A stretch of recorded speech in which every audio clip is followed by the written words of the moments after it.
Today I want to balance off what I said last Sunday, and I asked all of you to consider how you could be more involved in the world so that you can make positive change.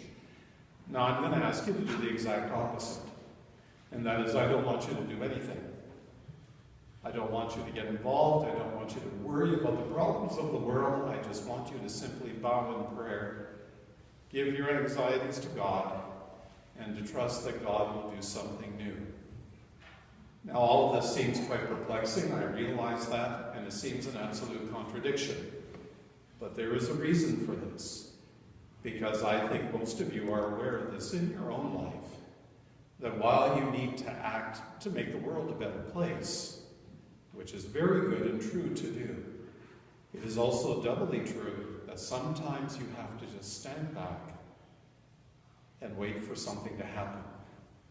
Something that happens because God is making it happen. And that you need to realize you've done everything you can. And you need to wash your hands and release that person into your life of prayer. But before I get into that topic, let's just look at the readings that are provided for you today. Now, the book of Esther was written about halfway through the 2nd century BCE. It's a wonderful story about a woman who is a Jewess. Her name is Esther. Esther hides her Jewishness, marries the king of a large empire in Persia.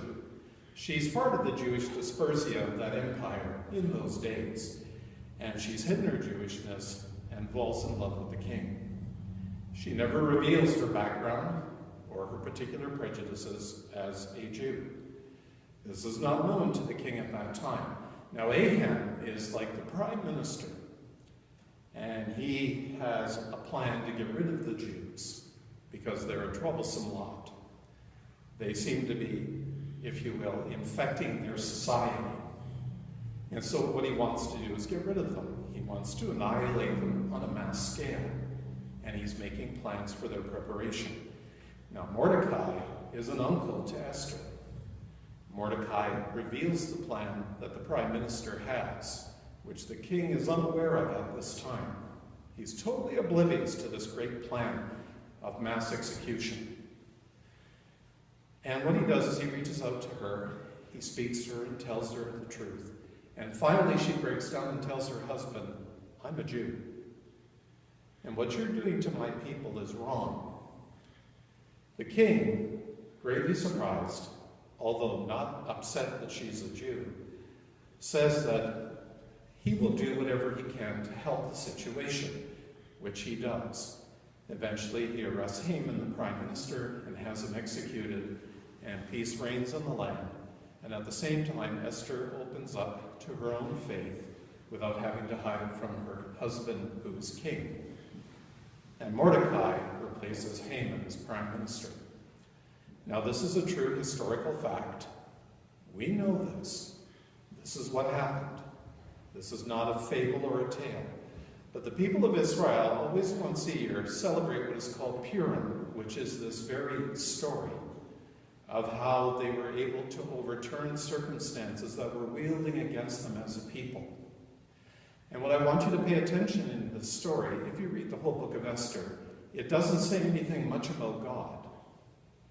But yet God is very much in behind the scenes of the actors involved.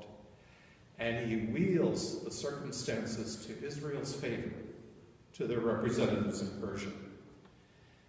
Now, James, he writes something very extraordinary, something that also makes a lot of common sense to the early Christian church. And he is the one who stayed in the Jerusalem area while Paul and others reached out to the Gentile population. And he was saying, as brother to Jesus, we must pray. We must pray for the sick. We must pray for those who are lost. We must pray like Elijah did, in which he held back the waters for 3.5 years and then called it back to replenish the land. Like Elijah, we are people of prayer. We take our concerns to God first. And it is there that God hears us and works with us. Prayer has to be the first paramount importance of what it means to be Christian. And if you don't pray, you're in trouble. Not because you've lost faith in God, not because not praying is a sin. I would never say that. But because you're trying to go it alone on your own level of strength and purpose, rather than learning to lean on the everlasting arms of the one who can cradle you and help you to do that which is right in a very broken world. And finally, in the Gospel of Mark, and I just want to concentrate on the first part of it. There's a lot of things being said in that particular story, but I just want to concentrate on the one exchange Jesus makes. So this man who doesn't belong to us uses my name and he heals. What problem do you have with that? Well, he's not part of our group, the disciples say. And then Jesus says the extraordinary statement, he who is not for us will not also be against us. Let us embrace this man because he's part of the greater plan. Just because God works with you and me doesn't mean that God isn't working with that man over there. Leave him alone. Let him do the work that he believes he needs to do. All right, you want to help others? Get out of the way. The worst thing you can do is help a person who doesn't want your help. And when a person doesn't want your help, leave them alone. There is nothing for you to do. There is nothing that you can do, and I don't care how hard you work to help your loved one who is incapacitated or may suffer from mental or psychological issues or may be downplayed by poor economic times. Leave them alone. Let them deal with their circumstances. Let them have responsibility for their life. Don't coddle them. Don't cradle them. Help them to grow up and to be mature people who can make decisions for themselves, just like all of you have done in the past. Now, what I say sounds contradictory to Christianity, because we are there to help the helpless. We are there to level the playing field. We're supposed to be agents of justice for transformation, for a new world. Yes. But it only goes so far by our will. At the end of the day, it's that person who has to make that decision, and they have to wrestle with it alone. So why are you putting such energy out? Why are you draining yourself in a mass of life that seems to be stalled and spinning out of control? Our Old Testament lesson has this to tell us. God works with what he has made. He plays with what he has created. He adores this world. And he has inhabited your life and the life of many other people. And just because they're not listening doesn't give you the right to sell them a bill of goods. All you can do is pray for them. All you can do is silently go to your room on bended knee and pray for them. But you can't solve their problem.